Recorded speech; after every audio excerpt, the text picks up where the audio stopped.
mát giờ mà mới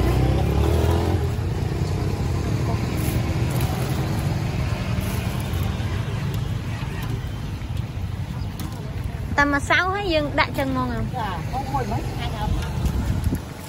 Hôm nay mà cái kia.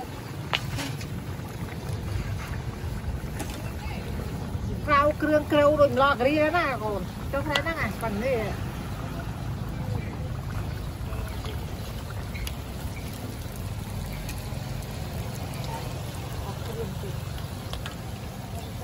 Mấy tao